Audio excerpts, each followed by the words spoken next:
nutrition. And so without further ado, help me in welcoming Edgar Obare, who's the coordinator of the SUN CSA movement here in Kenya, to speak about the role of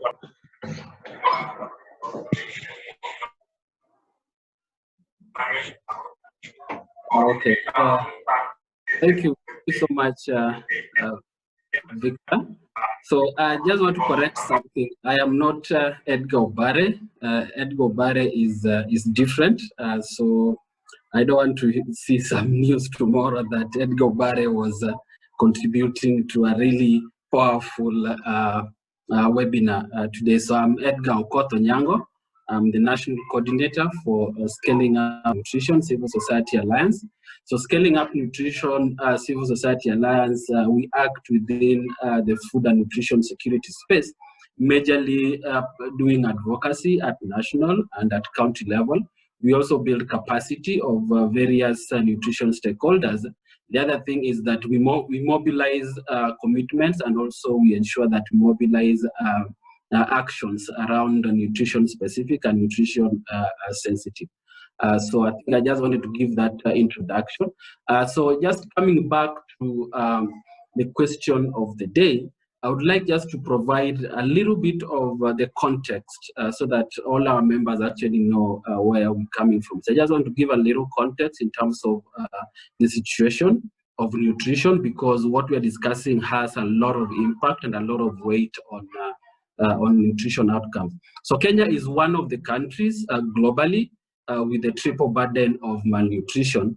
This means that we have all the three forms of malnutrition existing within a particular context. So which are the three levels of malnutrition that we have? So we have overnutrition, of which at the national level right now it's at 4%.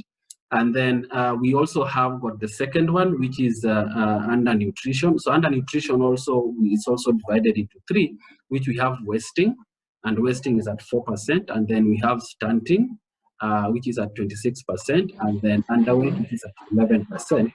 And then the third level of malnutrition is micronutrient deficiency. Now, there are different disparities. If now we go to the county context, so we have different disparities of all these. So you have counties that have got very high levels of malnutrition, and you have got counties that got very high levels of nutrition. So I just want to talk about stunting, and it's at 26%. And in my next conversations, you'll know why we talk about stunting. So stunting is a measure and it's a marker and measure of development, and I'll be expanding much more on that.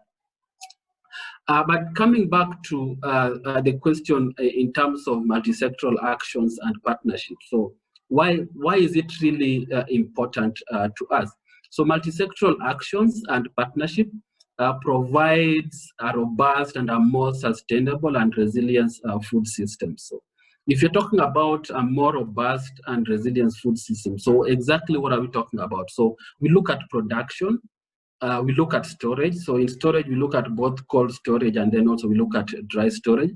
We look at transportation. We look at value addition and packaging, because this is really critical in terms of ensuring that we have a safe and accessible food. So why is it that sustainable and resilient food systems is really critical? It's critical because it actually enables us to have better diets and also improve on our health. Nutrition outcome is a pointer. It points at how better our food systems work. So in a country or in a region whereby you have high levels of malnutrition, it's actually a pointer that our food systems actually do not work. But then also in the context of this pandemic right now, a malnourished individual actually is highly vulnerable to various infections, especially the COVID-19. You hear people getting concussions, and the only thing that they're doing is to boost their immune system. If you talk about high immunity, hard immunity, if you talk about the boost that now we get, it's just for us to be able to enhance our immune system. So for us, if you could be well nourished, then that will actually point that you'll better be able to fight infections. So what is the role of partnership, collaboration, and multi-sectoral approaches? So I look at this in 3 different spheres. So I look at it in the first sphere is institutional levers that can actually be able to align incentives. So if you're talking about the institutional levers, how then do they align these incentives? So we're looking at one is then how then do we incentivize the SMEs to be able to produce nutrient-rich foods? Yeah, because as much as we want the food systems to function well, then there needs to be some kinds of incentives. So the partnership that we need to form then needs to be able to address these things. Then the second lever that I look at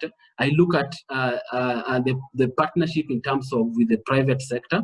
We look at partnerships with the financial institutions, donors, majorly to be able to build capacity of the SMEs and be able to provide or offer affordable and cheap credit facilities, whereby there are no collaterals. Because if you look at most of our SMEs, if you want to get any kind of a loan, then you need to provide a kind of a collateral. So our collaboration, our partnership needs to be able to address all this.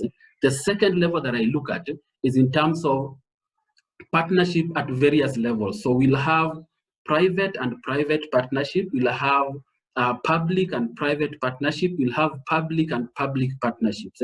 So for example, an example of probably a private and private partnership is looking at insurance companies. Yeah, how then do they able to provide kind of innovative ways of ensuring the SME so that we can assure them that when they have a startups, then these startups will actually go to fruition so that they avoid the fears and the losses. The second one that I can talk about in terms of the private and public partnership is a partnership with the training institutions to be able to provide a TA to our various levels so that we can have product development in terms of labeling, in terms of quality assurance, in terms of quality measures, so that at least in terms of the safety of food, this is something that we can actually be able to assure the consumers. The public and public partnership that I would like to talk about is in terms of the county collaboration, so the inter-county. Yeah, and we know that food moves from one point to the other. So how then can counties partner? Because then we look at the county partnership, for example, Nairobi partnering with Machakos, Nairobi partnering with Kiambu, so that we can harmonize these tariffs. And I think at the country level, we call them CES, because these are the things that actually increase the cost of our foods, because we'd like to ensure that there's ease of doing business.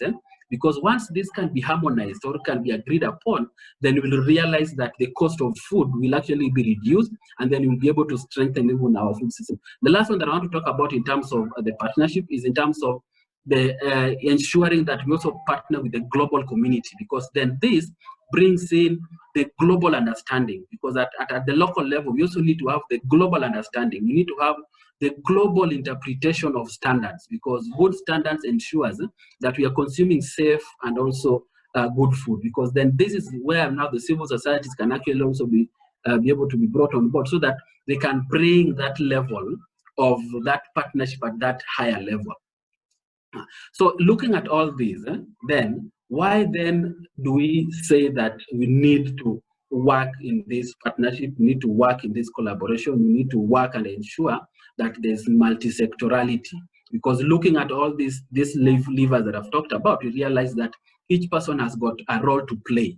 Yeah. So then how then do we bring all of them together? Because then that's now where now we talk about the multi-sectoral nature of the food system, the multi-sectoral nature of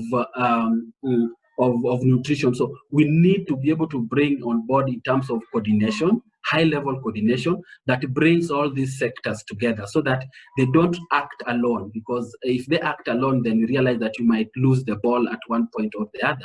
So how the multi-sectorality of all these actors working together will make us move to the next level, because transition is really important.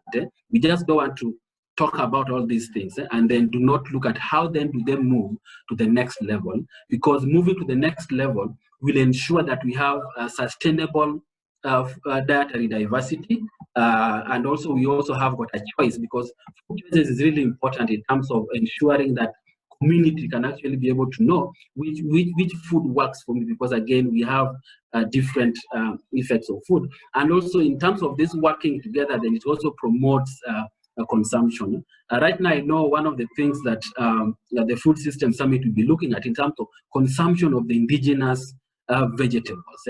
Yeah. So when we do all this, then we also promote, because promotion of all this is also very critical. And I think right now people are starting to realize in terms of what is now the critical value of consuming indigenous vegetables. So in closing, I just want to say that there's one critical thing that we don't need to forget, and that is the deliberate inclusion of women, youth, and people living with disability, because then they have got a role to play.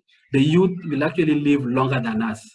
Yeah, so in terms of how then we do the transition, we need to have them along the value chain.